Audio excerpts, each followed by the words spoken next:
আসসালামু আলাইকুম প্রিয় দর্শক, আপনাদের সঙ্গে রয়েছি আমি নাঈম ইসলাম। এই মুহূর্তে অত্যন্ত গুরুত্বপূর্ণ একটি সংবাদ রয়েছে।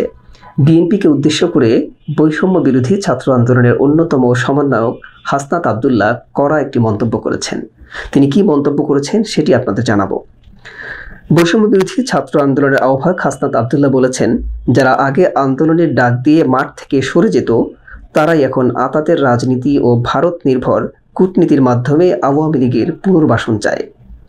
বৃহস্পতিবার নিজের ভেরিফাইড ফেসবুক অ্যাকাউন্টে এক পোস্টে একথা লেখেন তিনি বলেন, দীর্ঘ ১.৫ যুগেরও বেশি সময় কার সাথে কে ব্যবসা করেছে এবং গ্রেফতারের পর কে কার জন্য তদবির করেছে সে খবর আমাদের কাছে আছে।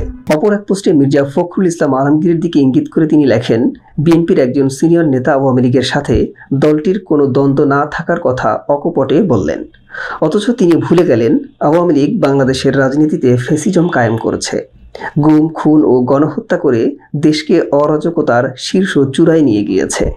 এসব অন্যায় অনাচার ও জুলুম নিপীড়নের দায় এড়িয়ে তিনি আওয়ামী লীগকে রাজনৈতিক ব্লাঙ্ক চেক দিতে বিন্দুমাত্র দ্বিধাও করলেন না।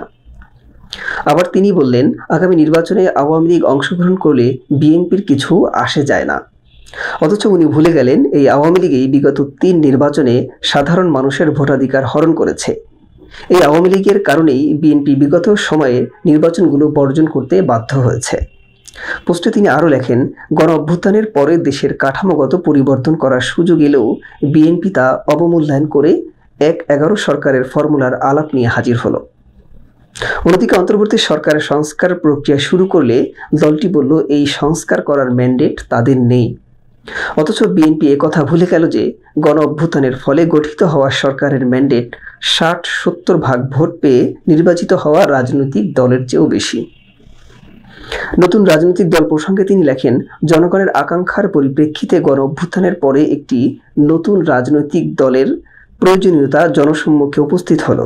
ঠিক এই কারণেই ফ্যাসিবাদ বিরোধী ও জুলাই স্পিরিটকে ধারণকারী ছাত্র জনতার সম্মিলনে নতুন রাজনৈতিক দলের উত্থান হওয়ার আভাস পেয়ে বিএনপি সেটিকে হুমকি হিসেবে চিহ্নিত করেছে। একটি জাতীয় দৈনিকের বরাত দিয়ে হাসনাত আব্দুল্লাহ লেখেন, ছাত্র জনতার সম্মিলনে নতুন একটি রাজনৈতিক দল গঠন বানচাল করতে বিএনপি ও আওয়ামী লীগের শীর্ষ নেতৃবৃন্দের মাঝে উদ্বেগ ও শঙ্কা আদান প্রদান হয়েছে।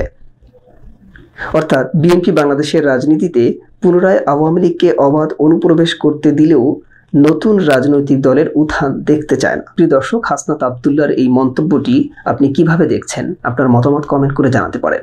এই ছিল এখনকার মতো সর্বশেষ আপডেট। পরবর্তী আপডেট পাওয়ার জন্য সঙ্গে থাকুন। ধন্যবাদ সবাইকে।